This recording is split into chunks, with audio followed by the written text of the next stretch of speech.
उपाय हम तो कहे सबसे अच्छा लड़की सब देता है, वोट देता है नीतीश कुमार के, लड़का सब वोट दीजिए नीतीश कुमार को नहीं दीजिए सब, तब ना अच्छी होगा कि नहीं लड़कों लड़कों को कुछ करना चाहिए, लड़का तो कुछ कर भी नहीं करता। इतिहास में यवन शासक ने जो है शीशे के सिक्के जारी किया था, स्टेटो द्वितीय ने किया था। कौन किया था? स्टेटो द्वितीय। कौन किया था? किस हिंद यवन या इंडो ग्रीक शासक ने जो है शासक के सिक्कों पर संकर्षण और वासुदेव दोनों अंकित थे? यागाथोक्लिज के सिक्कों पर, यागाथोक्लिज के सिक्कों पर किस हिंद यवन जो है शासक के सिक्कों पर संकर्षण और वासुदेव दोनों का अंकित था? आगाथोक्लिज के सिक्कों पर। हाँ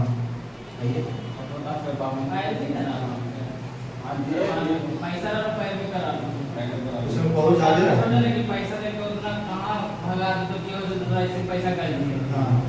किस हिंद यवन इंडो ग्रीक शासक के सिक्कों पर जो है संकर्षण था, वासुदेव दोनों अंकित था? यागाथोक्लिज के सिक्कों पर। किस सातवाहन जो है किस सातवाहन कालीन शासक के सिक्कों पर दो मस्तूल वाले जहाज का चित्र अंकित था? वशिष्ठ पुलमावी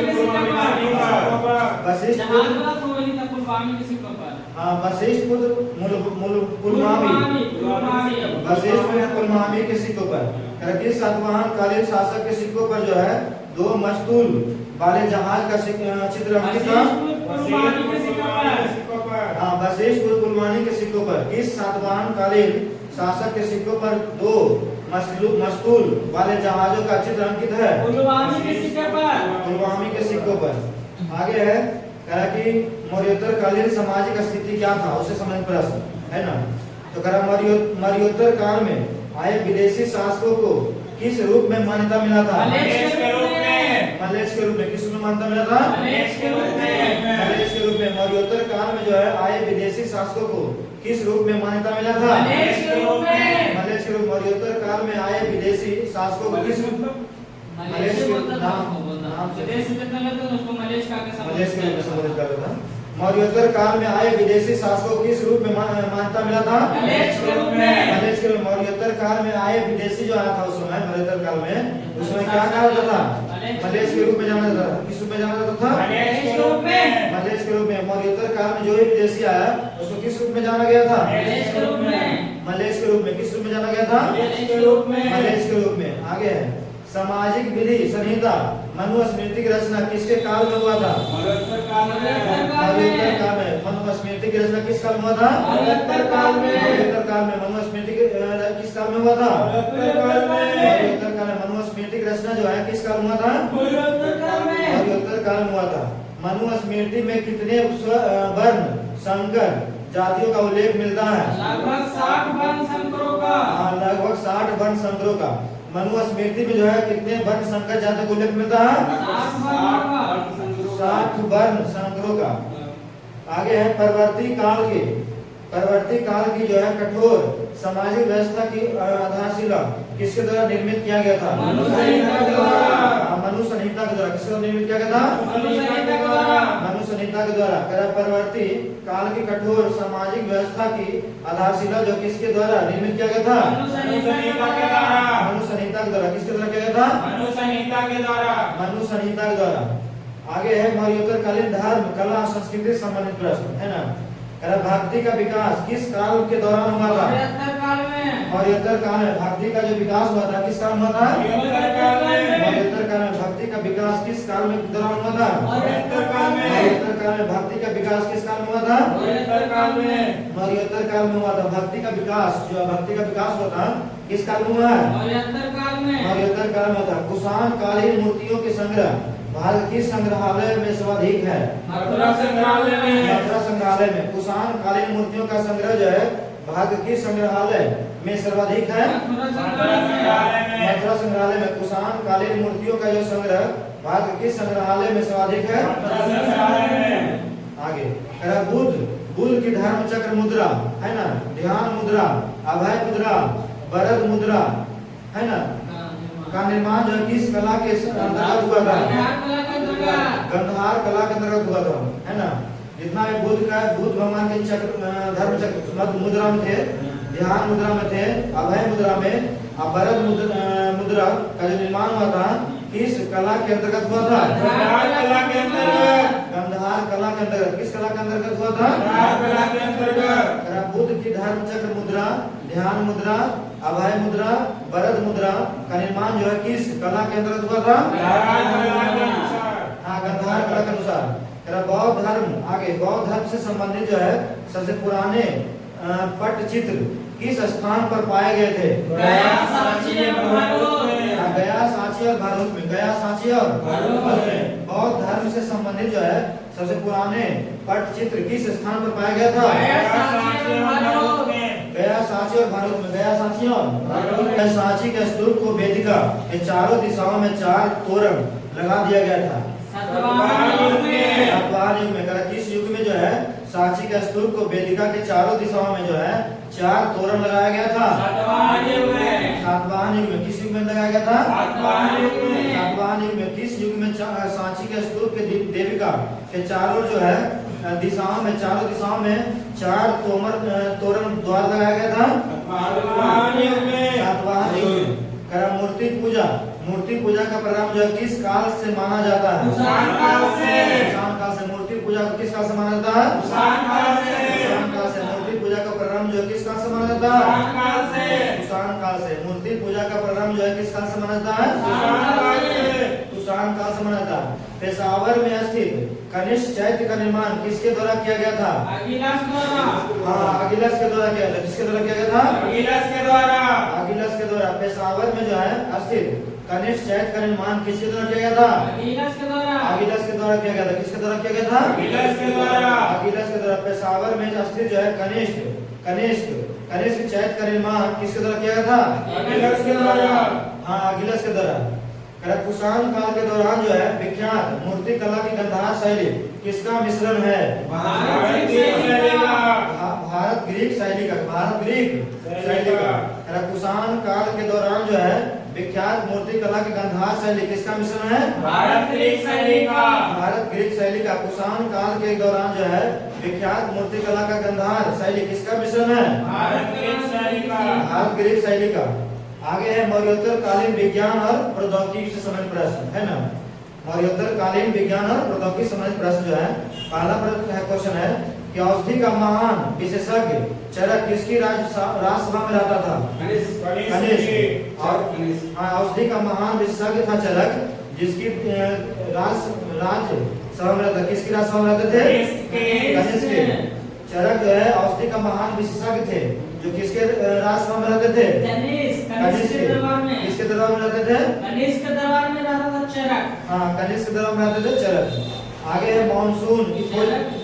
मानसून की खोज किसने किया था? की खोज किसने किया था? पालस ने। हिप्पालस या हिप्पैलस, है ना। हिप्पालस। मानसून की खोज किसने किया था? हिप्पालस ने। मानसून की खोज किसने किया था? हिप्पालस ने। मानसून की खोज किसने किया था? हिप्पालस ने। हिप्पालस ने किसका खोज किया था? मानसून की। हिप्पालस ने किसका खोज किया था? मानसून की। मानसून का खोज किया था, है ना। आगे है बृहद पैमाने पर उत्तर श्रेणी का अश्वारोही सेना की परंपरा किसके द्वारा चलाई गई थी? सको एवं कुषाणों के द्वारा। सको और कुषाणों के द्वारा चलाया गया। किसके द्वारा चलाया गया था? सको एवं कुषाणों के द्वारा। सको और कुषाणों के द्वारा चलाया गया था। बृहद पैमाने पर जो है उत्तम श्रेणी के अश्वारोही सेना की परंपरा किसके द्वारा चलाया गया था? सको एवं कुषाणों के द्वारा। सको और कुषाणों के द्वारा। बृहद पैमाने पर जो है उत्तम श्रेणी के अश्वारोही सेना की परंपरा किसके द्वारा चलाया गया था? सको और कुषाण के द्वारा। सिक्के ढालने की तकनीक का विकास किस काल में हुआ था? मौर्योत्तर काल में। मौर्योत्तर काल में। किस काल में हुआ था? मौर्योत्तर काल में। मौर्योत्तर काल में। सिक्के ढालने का तकनीक जो है विकास किस काल में हुआ था? मौर्योत्तर काल में। मौर्योत्तर काल में। सिक्के ढालने का तकनीक का विकास जो किस काल में हुआ था? मौर्योत्तर काल में। मौर्योत्तर काल में हुआ था। और आगे पढ़ना गुप्त काल, है ना।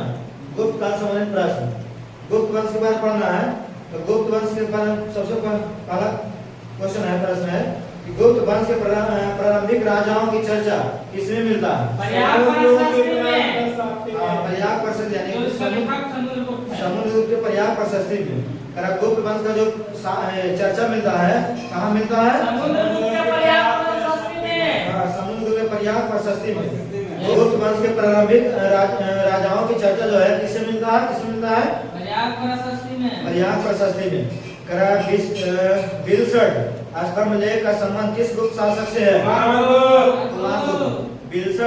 बिलसड स्तंभ लेख जो था का संबंध किस शासक से है? कुमारगुप्त से। बिलसड स्तंभ लेख का संबंध किस शासक से है? कुमारगुप्त से। बिलसड स्तंभ लेख का संबंध किस शासक से है? कुमारगुप्त। बिलसड स्तंभ लेख का संबंध किस शासक से है? कुमारगुप्त से। गुप्त वंश के संस्थापक कौन है? श्रीगुप्त। गुप्त वंश संस्थापक कौन है? श्रीगुप्त। 240 पूर्व में स्थापित किया था। गुप्त वंश के संस्थापक जो है श्रीगुप्त। गुप्त वंश संस्थापक कौन है? गुप्त वंश स्थापना कब किया था? श्रीगुप्त। 47 ईस्वी में। गुप्त वंश के संस्थापक जो है श्रीगुप्त कब किए थे? 240 ईस्वी में। 240 ईस्वी में। गुप्त शासक श्रीगुप्त ने जो है कहा चीनी यात्री के लिए मंदिर का निर्माण करवाया एवं 24 गांव दान में दे दिया था। मगध में गुप्त शासक श्रीगुप्त ने जो है कहा चीनी यात्रियों के लिए मंदिर का निर्माण करवाया और 24 गांव को दान में दे दिया था। कहाँ दे दिया 24 गांव को दान? मगध। कहा कि गुप्त शासक श्रीगुप्त ने जो है कहा चीनी यात्रियों के लिए जो है मंदिर का निर्माण करवाया था और 24 गांव दान में दे दिया था। मगध में 24 गांव दान में दे दिए थे। कहाँ दे दिया था? मगध में। आगे गुप्त वंश के शासक चंद्रगुप्त प्रथम ने जो है कौन सी उपाधि धारण किया था? महाराजा धीराज के। महाराजा धीराज की। कौन सी उपाधि धारण किए थे? महाराजा धीराज के। महाराजा धीराज। गुप्त वंश के शासक चंद्रगुप्त प्रथम ने जो है कौन सा उपाधि धारण किया था? महाराजा धीराज की। गुप्त वंश के शासक जो है चंद्रगुप्त प्रथम ने कौन सा उपाधि धारण किए थे? महाराजा धीराज की। चंद्रगुप्त प्रथम का विवाह किस लिच्छवी राजकुमारी से हुआ था? कुमार देवी से। चंद्रगुप्त प्रथम का विवाह जो है किस लिच्छवी राजकुमारी से हुआ था? कुमार देवी से। चंद्रगुप्त प्रथम का विवाह जो है किस लिच्छवी राजकुमारी से हुआ था? कुमार देवी से हुआ था। 319 ईस्वी में गुप्त संवत को किसने आरंभ किया था? चंद्रगुप्त प्रथम ने। 319 ईस्वी में जो है गुप्त संवत को किसने प्रारंभ किया था? चंद्रगुप्त प्रथम ने। 319 ईस्वी में गुप्त वंश को किसने प्रारंभ किया था? चंद्रगुप्त प्रथम ने। 319 ईस्वी में गुप्त संवत को किसने प्रारंभ किया था? चंद्रगुप्त प्रथम ने। हरिसेन की पर्याप्त प्रशस्ति में जो है किसे लिच्छवी दौहित्र कहा गया था? समुद्रगुप्त कहा गया। किसको कहा गया था? लिच्छवी दौहित्र किसे कहा गया था? हाँ, लिच्छवी दौहित्र किसे कहा गया था? समुद्रगुप्त कहा गया था। आगे हरिसेन की पर्याप्त प्रशस्ति में जो है किसे लिच्छवी को जो है दौहित्र कहा गया था? समुद्रगुप्त को। लिच्छवी जो है दौहित्र कहा गया। किसको कहा गया था? आगे है समुद्रगुप्त कौन? विजय अभियान है ना। समुद्रगुप्त को विजय अभियान कहाँ विजय प्राप्त हुआ था। तो आगे है समुद्रगुप्त ने जो है अपने विजय अभियान के प्रथम चरण में जो है किस क्षेत्र को शासन पराजित किया था? आर्यवर्त के शासकों। किस शासक पराजित किया था? आर्यवर्त के शासकों। समुद्रगुप्त ने जो है अपने विजय अभियान के प्रथम चरण में किस क्षेत्र को शासकों को पराजित किया था? आर्यवर्त के शासकों। समुद्रगुप्त ने जो है अपने विजय अभियान के प्रथम चरण में किस क्षेत्र के शासकों को पराजित किया था? आर्यवर्त के शासकों को।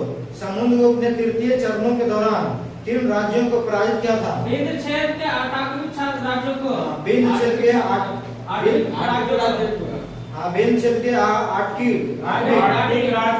राज्य कराया। समुद्रगुप्त ने जो है तृतीय चरण के दौरान किस राज्यों को पराजित किया था? विंध्य क्षेत्र के 8 राज्यों को। हाँ, विंध्य क्षेत्र के 8 राज्यों को। विंध्य क्षेत्र के 8 राज्यों को। तृतीय चरण के दौरान आगे है समुद्रगुप्त ने जो है अपने विजय अभियान के 5वें चरण में समुद्रगुप्त ने अपने विजय के 5वें चरण में किन्हें पराजित किया था? उत्तर पश्चिम भारत के विदेशी राज्यों को। उत्तर पश्चिम भारत के विदेशी राज्यों। उत्तर पश्चिम भारत के विदेशी राज्यों को। समुद्रगुप्त ने जो है अपने विजय अभियान के 5वें चरण में किन्हें पराजित किया था? उत्तर पश्चिम भारत के विदेशी राज्यों को। उत्तर पश्चिम भारत के विदेशी राज्यों को। समुद्रगुप्त ने जो है अपने विजय अभियान के 5वें चरण में किसको पराजित किया था? उत्तर पश्चिम भारत के विदेशी राज्यों को। हाँ, उत्तर पश्चिम भारत के विदेशी राज्यों को। आगे है उत्तर भारत के 9 राज्यों के अधिग्रहण के लिए समुद्रगुप्त ने किस नीति का पालन किया था? ग्रहण मोक्ष अनुग्रह नीति का। हाँ, राज परसबोधन की नीति का। हाँ, राज परसबोधन नीति का। उत्तर भारत को नवराष्ट्रपतिगण के लिए राज प्रसाबोधन नीति का। हाँ, आगे दक्षिण भारत के लिए ग्रीन मोशन नीति का। हाँ, आगे है उत्तर भारत के 9 राज्यों के अधिग्रहण के लिए जो है समुद्रगुप्त ने किस नीति का पालन किया था? राज प्रसाबोधन नीति का। राज परसबोधन नीति का। राज परसबोधन नीति का। राज परसबोधन नीति का। उत्तर भारत के 9 राज्यों के अधिग्रहण के लिए जो है समुद्रगुप्त ने जो किस नीति का पालन किया था? हाँ, सही है, राज परसबोधन नीति का। राज परसबोधन नीति का। आगे है दक्षिण भारत का विजय के लिए जो है समुद्रगुप्त ने किस नीति का पालन किया था? हाँ, तो ग्रहण मोक्षानुग्रह का। ग्रहण मोक्षानुग्रह नीति का। दक्षिण भारत के विजय के लिए जो है समुद्रगुप्त ने किस नीति का पालन किए थे? ग्रहण मोक्षानुग्रह नीति का। ग्रहण मोक्षानुग्रह नीति का। दक्षिण भारत के विजय के लिए जो है समुद्रगुप्त ने किस नीति का पालन किया था? ग्रहण मोक्षानुग्रह नीति का। ग्रहण मोक्षानुग्रह नीति का। आगे है गुप्त शासक समुद्रगुप्त ने अपने विजय अभियान को पूरा करने के पश्चात कौन सी उपाधि धारण किया था? अश्वमेध पराक्रम की उपाधि धारण किया था। क्या धारण किया था? पराक्रम की उपाधि धारण किया था। आगे है कि गुप्त शासक समुद्रगुप्त ने जो है अपने विजय अभियान के पूरा करने के बाद कौन सा उपाधि धारण किया था? अश्वमेध पराक्रम की उपाधि। अश्वमेध पराक्रम की उपाधि। गुप्त शासक समुद्रगुप्त ने जो है अपने विजय अभियान को पूरा करने के पश्चात कौन सी उपाधि धारण किया था? अश्वमेध पराक्रम की उपाधि। अश्वमेध पराक्रम की उपाधि। आगे है समुद्रगुप्त का संधि विग्राहक महादंड नायक और प्रयाग प्रशस्ति का रचनाकार कौन थे? हरिसेन थे। कौन थे? हरिसेन। समुद्रगुप्त का संधि विग्राहक और महादंड नायक और प्रयाग प्रशस्ति का रचनाकार कौन थे? हाँ, हरिसेन थे। समुद्रगुप्त का संधि विग्राहक और महादंड नायक प्रयाग प्रशस्ति का रचनाकार कौन थे? हरिसेन। चीनी स्रोत के अनुसार आगे है चीनी स्रोत के अनुसार जो है श्रीलंका के किस शासक ने समुद्रगुप्त से गया में एक बौद्ध मठ बनाने की अनुमति मांगी थी? मेघवर्मन माना था। मेघवर्मन। आगे है फिर से कि चीनी स्रोत के अनुसार जो है श्रीलंका किस शासक ने समुद्रगुप्त से गया में एक बौद्ध मठ बनाने की अनुमति मांगा था? ये क्वेश्चन बहुत इंपॉर्टेंट है। चीनी स्रोत के अनुसार जो है श्रीलंका किस शासक ने समुद्रगुप्त से गया में एक बौद्ध मठ बनाने की अनुमति मांगा था? इंपॉर्टेंट क्वेश्चन है ये। चीनी स्रोत के अनुसार जो है श्रीलंका किस शासक ने समुद्रगुप्त से गया में एक बौद्ध मठ बनाने की अनुमति मांगी थी? मेघवर्मन। चीनी स्रोत के अनुसार जो है श्रीलंका किस शासक ने समुद्रगुप्त से गया के एक बौद्ध मठ बनाने की अनुमति मांगा था? मेघवर्मन। कौन? किस गुप्त शासक को जो है उसके सिक्कों पर बीना बजाते हुए दिखाया गया था? समुद्रगुप्त। किस गुप्त शासक को उसके सिक्कों पर बीना बजाते हुए दिखाया गया था? समुद्रगुप्त। किस गुप्त शासक को जो है उसके सिक्कों पर बीना बजाते हुए किया गया था? बहुत क्वेश्चन पूछता है। किस गुप्त शासक को जो है उसके सिक्कों पर बीना बजाते हुए दिखाया गया है? किस गुप्त शासक को उसके सिक्कों पर बीना बजाते हुए दिखाया गया है? समुद्रगुप्त। किस इतिहासकार ने जो है समुद्रगुप्त को भारत का नेपोलियन कहा था? B.S. स्मिथ ने। हाँ, B.S. स्मिथ। किस इतिहासकार ने जो है समुद्रगुप्त को भारत का नेपोलियन कहा था? B.S. स्मिथ ने। किस इतिहासकार ने जो समुद्रगुप्त को भारत का नेपोलियन कहा था? B.S. स्मिथ को। किस इतिहासकार ने जो समुद्रगुप्त को भारत का नेपोलियन कहा था? B.S. स्मिथ ने। किस गुप्त सम्राट ने पृथ्वी प्रथम वीर है ना पृथ्वी प्रथम वीर की उपाधि धारण किया था? पृथ्वी प्रथम वीर की उपाधि किसने धारण किया था? समुद्रगुप्त। पृथ्वी प्रथम वीर का उपाधि किसने धारण किया था? किस गुप्त सम्राट ने जो है पृथ्वी प्रथम वीर का उपाधि धारण किया था? समुद्रगुप्त। किस गुप्त पर सम्राट ने जो है पृथ्वी प्रथम वीर की उपाधि धारण किया था? समुद्रगुप्त। आगे है चंद्रगुप्त द्वितीय 375 से 415 ईस्वी। चंद्रगुप्त द्वितीय जो है 375 से 715 ईस्वी तक। 715 ईस्वी तक। हाँ यानी कि 75 25 15 40 बचा। आगे है चंद्रगुप्त द्वितीय जो है 375 से लेकर 415 ईस्वी तक शासन किया था। उसमें से पहला क्वेश्चन है कि किस गुप्त शासक ने जो है शक क्षत्रप रुद्र सिंह तृतीय को पराजित कर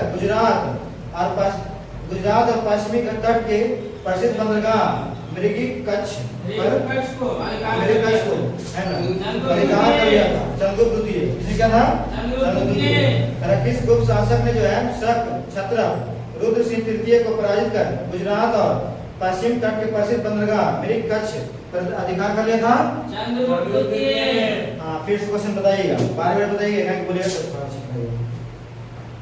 बताइएगा राकेश, है ना, ध्यान सुनिएगा, पूछेंगे आराम से। किस हिंद यवन शासक ने जो शीशे के सिक्के जारी किया था? स्टेटो द्वितीय है। स्टेटो द्वितीय।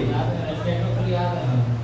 आगे सब सिक्के के सतवाहन क्या था ना, ये यवन इंडिया ऊपर से इंडिया का यानी इंडो ग्रीक शासक पूछ रहा है। आगे इसमें बताइएगा किस हिंद यवन जो है इंडो ग्रीक शासक के सिक्कों पर संकर्षण और वासुदेव दोनों अंकित हैं? हाँ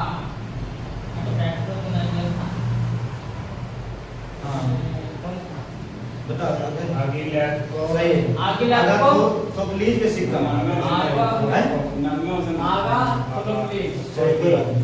आगे है फिर किस सातवाहन कालीन शासक के जो है सिक्कों पर दो मस्तूल वाले जहाज का चित्र अंकित है? वशिष्ठ। सही है।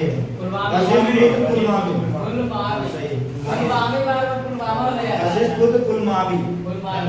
आगे बताना है मौर्योत्तर काल में आए विदेशी शासकों को किस रूप में मान्यता मिली थी? विदेशी काल में आए विदेशी शासकों को किस रूप में मान्यता मिली थी? ये करोड़ हमारा याद है मलेश के रूप में। आगे सामाजिक विधि संहिता मनुस्मृति की रचना किस काल में हुआ था? मौर्योत्तर काल में। मौर्य काल के बाद जाया मौर्योत्तर काल। गुप्त काल के बाद गुप्तोत्तर काल। आदि मन में सोचते भी हैं ना, समझ में आते हैं बोले से। हाँ गांव से तो है, तो रस कुछ कहानी सुना के तैयार हो गया। याद है इन्हीं बोले तो नहीं। आगे रिकॉर्ड हो रहा है। मनुष्यों में कितने वर्ण संकर जाति का उल्लेख मिलता है? 8। आगे बताइएगा परवर्ती काल की कठोर सामाजिक व्यवस्था की आधारशिला जो किसके द्वारा निर्मित की? सही है, मनुस्मृति द्वारा। आगे बताइएगा भारती का विकास किस काल के दौरान हुआ था? ये है मौर्योत्तर काल। सही है। या तो बोल सकते कुषाण के काल। हाँ आगे बताइएगा कुषाण कालीन मूर्तियां का संग्रह जो भारत के किस संग्रहालय में सर्वाधिक है? सही, मथुरा संग्रहालय में। आगे बताइएगा किस है ना बुद्ध की धर्म चक्र मुद्रा, ध्यान मुद्रा, अभय मुद्रा, आभरण मुद्रा का निर्माण जो किस काल के अंतर्गत हुआ? सही है, गंधार कला के अंदर। इस कला का बौद्ध धर्म जो है कनिष्क चैत्य का निर्माण किसके द्वारा करवाया गया था? क्या था? सोचिए। वशिष्ठ पुत्र मालूम तो नहीं होगा। कनिष्क तो कोई शासक था। वशिष्ठ गौतम की वशिष्ठ पुत्र याद है कला की पेशावर में स्थित जो है कनिष्क चैत्य का निर्माण किसके द्वारा किया गया था? अंगेर करके कुछ नाम। हाँ से यश नाम अंगिरस। अगिलस। आगे बताइएगा कुषाण काल के दौरान अंगिरस ना अंगिरस वाला बोल दिया। अंगिरस दूसरा आंसर को लिखता है अंगिरस। हां अंगिरस होना चाहिए। अगिलस सही है।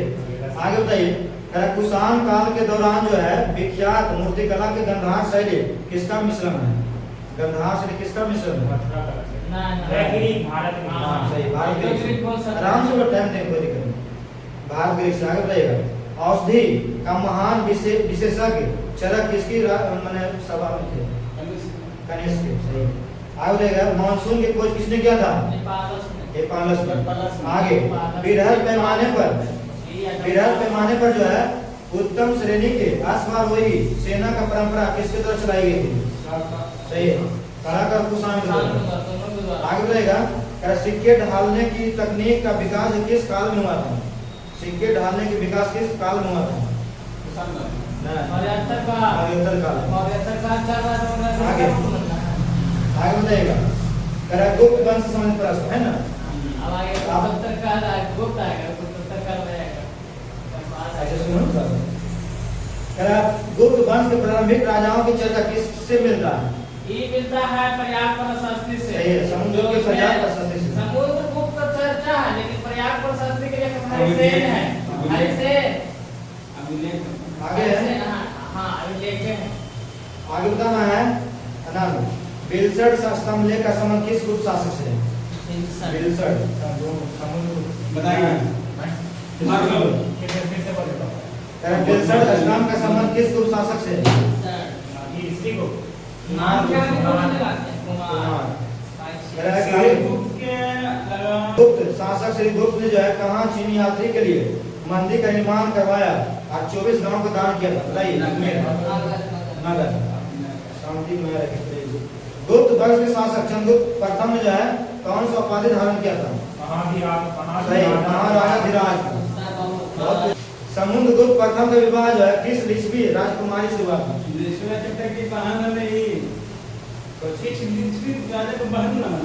चंद्रगुप्त प्रथम विवाह किस लिच्छवी राजकुमारी? कुमारदेवी। सही आंसर आ गया। आगे बताइए। नहीं था। चेटक की बाहर जाता है। महावीर बनवा चल गए हैं। आगे सुनिए। लिच्छवी जरूर था, चेटक के बाद महावीर पे चल गया। 319 में जो है गुप्त संपत्ति को किसने प्रारंभ आरंभ किया था? चंद्रगुप्त द्वितीय ने। चंद्रगुप्त प्रथम ने। आगे बताइए। 319 हरिसेन की पर्याप्त प्रशस्ति में किस लिच्छवी दोहित्री कहा गया था? लिच्छवी दोहित्री। हाँ सही, समुद्रगुप्त। अनंत प्रश्न चल रहा है। आगे बताइएगा। समुद्रगुप्त ने जो है अपनी विजय अभियान के प्रथम चरण जो है किस क्षेत्र के शासकों को पराजित किया था? समुद्रगुप्त ने जो है अपने विजय अभियान के प्रथम चरण में किस क्षेत्र के शासकों को पराजित किया था? प्रथम चरण किस क्षेत्र के शासकों को पराजित किया था?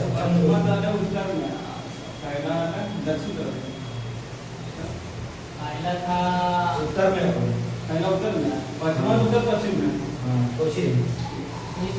आर्यवर्त के रखा है। आर्यवर्त के शासक को आर्यवर्त तो मध्य एशिया से आया था। आर्यवर्त करा कि समुद्र आगे बताएगा। समुद्रगुप्त ने जब तृतीय चरण के दौरान किस राज्य को पराजित किया था? विंध्य क्षेत्र के। सही है। नहीं, आठवीं राजाओं को। विंध्य क्षेत्र के आठवीं राजाओं को। आगे विंध्य क्षेत्र में शक भी था। चलिए आगे। शक को जो है ना गुजरात में। आगे अनंत समुद्रगुप्त ने जो अपने विजय अभियान के 5वें चरण में किन्हें पराजित किया? 5वें चरण में सही है। हाँ, भारत के विदेशी राज्य, उत्तर पश्चिम भारत के विदेशी राज्य। आगे बताना है उत्तर भारत के 9 राज्यों के अधिग्रहण के लिए समुद्रगुप्त ने किस नीति को पालन किया था? बताइए, सुनिए। उत्तर पश्चिम बोल रहे हैं, दक्षिण वाला। उत्तर भारत के 9 राज्यों के अधिग्रहण के लिए जो है समुद्रगुप्त ने किस नीति को पालन किया था? राजप्रस्बोधन का नीति। राजप्रस्बोधन नीति का है ना। आगे है दक्षिण भारत। बताइए।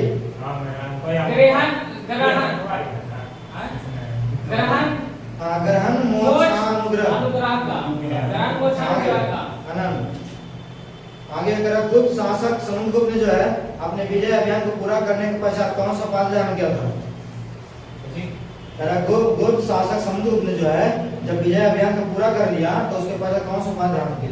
जब विजय अभियान था ना, उसको पूरा करने के बाद कौन सा उपाधि धारण किया? तब विजय अभियान कौन पर करा थे? घोड़ा पर। घोड़ा कौन का है? अश्वमेध पराक्रम की उपाधि धारण किया। अश्वमेध पराक्रम की उपाधि धारण किया। पराक्रम माने हाँ। आगे बताइएगा। समुद्रगुप्त का संधि विग्रह और महादंड नायक और प्रयाग प्रशस्ति का रचनाकार कौन थे? हरिसेन। समुद्रगुप्त का संधि विग्रह और महादंड नायक और प्रयाग प्रशस्ति का रचनाकार कौन थे? हरिसेन। आगे बताइए, सुनिए। चीनी स्रोत के अनुसार जो है श्रीलंका के शासक ने समुद्रगुप्त से गया में एक बौद्ध मठ बनाने की अनुमति मांगी थी। सही है, मेघवर्मन। आगे बताइए। किस गुप्त शासक को जो है उसके सिक्कों पर बीना बजाते हुए दिखाया गया है समुद्रगुप्त को। सही है। किस इतिहासकार ने जो है समुद्रगुप्त को भारत का नेपोलियन कहा था? भारत के नेपोलियन कहा था समुद्रगुप्त, किस इतिहासकार ने कहा था जो बताना? अभी बहुत पूछा मुझे। हाँ, ये अर्थशास्त्री बैंक जी अर्थशास्त्री से संबंधित भी नाम है। अर्थशास्त्र के लेखक अर्थशास्त्र के लेखक भी होना ये सच में उसी से मतलब मिलता जुलता बीएस स्मिथ स्मिथ एगो बीएस स्मिथ जो है पृथ्वी प्रथम वीर की उपाधि धारण किया था। गुप्त सम्राट ने चंद्रगुप्त प्रथम समुद्रगुप्त किया था। आगे बढ़ेगा। आगे विष्णुगुप्त शासक ने जो है शक क्षत्रप रुद्री सिंह तृतीय को पराजित कर गुजरात और पश्चिम घाट के प्रसिद्ध बंदरगाह मृदुकच्छ पर भारत अधिकार कर लिया था। हाँ चंद्रगुप्त द्वितीय। हाँ, चंद्रगुप्त। चंद्रगुप्त द्वितीय है ना, सबको पहली बार हराया।